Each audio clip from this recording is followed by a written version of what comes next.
गर्मी का ताल्लुक पानी से है। गर्मी में यदि पानी न हो तो इंसान का जीना मुहाल हो जाता है। और अगर ऐसे में जल संकट गहराए तो आम जन करे तो क्या करे। आपने अब तक निर्धारित व्यक्ति अथवा संगठन की ओर से अपने अधिकारों को पाने विभिन्न तरीके के आंदोलन करते देखा होगा, लेकिन क्या आपने मटका फोड़ आंदोलन देखा है? जी हाँ, बरोरा के चरोड़े इस गांव में भारी पानी की किल्लत गरमाई है। इस भीषण और चिलचिलाती धूप में महिलाओं को पानी लाने कोसों कोसों दूर खेत में जाना पड़ रहा है।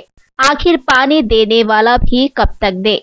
महिलाओं के अनुसार इस समस्या से संबंधित अधिकारियों से समय समय पर शिकायत की गई, लेकिन संबंधित अधिकारियों के ढुलमुल रवैये के कारण महिलाओं को कड़ी धूप में पानी के लिए अपनी एड़ियां रगड़नी पड़ रही है, जिसके चलते गांव के महिला, पुरुषों, युवाओं और बच्चों ने मिलकर मनसे की अगुवाई में इस मटका फोड़ आंदोलन को अंजाम दिया और तहसीलदार को अपनी मांगों का निवेदन सौंपा। स्थानीय लोगों ने 48 घंटों के भीतर जलापूर्ति करने की मांग की है, अन्यथा तीव्र आंदोलन छेड़ने की बात कही। पाणी म्हणजे आमच्या गावाला पाणी बिलकुल मिळून नाही राहिला, म्हणून इथे घागर मोर्चा काढलेला आहे। आमच्या गावाला 3 वर्ष आधी पाण्याची योजना राबवली आहे, पण ते काही पाणी व्यवस्थित आमच्या गावाला मिळून नाही राहिलं आहे।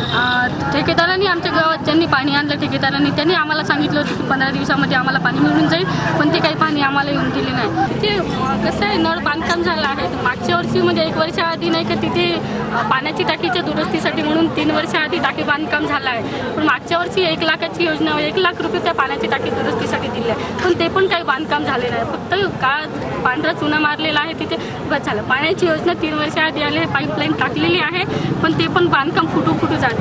इनमी आता 3 वर्ष आधी योजना आहे, त्याच्यापैकी फक्त 15 दिवस नळ आले की नाही आले। महिलांना पाणी मिळत नाही आणि कितीतरी 3-3 कोसावून महिलांना पाणी आणावं लागत आहे, पण महिलांना पाणी बरोबर मिळून नाही राहिलं। महिला शेतातून पाणी आणत आहे, 3 किलोमीटर शेतात जावं लागतं आहे। शेतातले पण शेतकरी किती पाणी देणार, देऊन किती देणार, आणि एका विहिरीवर जाऊन नाही लागत आहे। पंचायत समितीला व्हिडिओ समोर जाऊन राहिले आहे आणि ह्या महिलांचं असं आहे की म्हणजे तिथे जाऊन घागर फोडणार, आणि जर ते आमचं सक्सेस नाही झालं आहे, ते पाणी नाही येणार 3 दिवसामध्ये, याच्यापेक्षा पण मोठी तीव्रता आम्ही करू। आज महाराष्ट्र नवनिर्माण सेनेने बरोरा शहरने चिरोड या गावातील चरोड या गावातील नका पाणी टंचाई संदर्भात बरोरा शहर मनसेने एक मोठं आंदोलन उभारलेलं आहे व त्या आंदोलनामध्ये त्या गावातील नका भरपूरशा महिला व बुजुर्ग व युवा पिढी नका या आंदोलनात सहभागी झालेले आहे। आणखी गावकऱ्यांच्या लोकांच्या वतीने नका तहसील कार्यालयांना नका मटका भेट देण्यात आलेला आहे।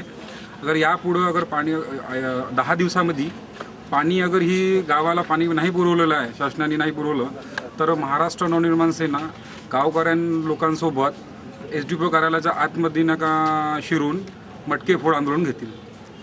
शेतातून पाणी आणावं लागतं आहे 3-3 किलोमीटर, असं प्यायचं पाणी बाहेरून, प्यायचं पाणी तर खूप लांबून आणावं लागते। बाहेरचं पाणी जे आहे ते कंपनीचं गंद पाणी आहे, ते महिलांना कामासाठी लहान छोटे बाळं आहे, ती बिमार पडत आहे, त्याच्यामुळे महिलांनी काय करायचं पाणी मिळेल, त्यांच्यामुळे यांना जे आहे आम्हाला असं आश्वासन देत आहे की आम्हाला म्हणजे कृपया करून म्हणजे 48 तासामध्ये पाणी मिळून द्यावे, बस एवढं।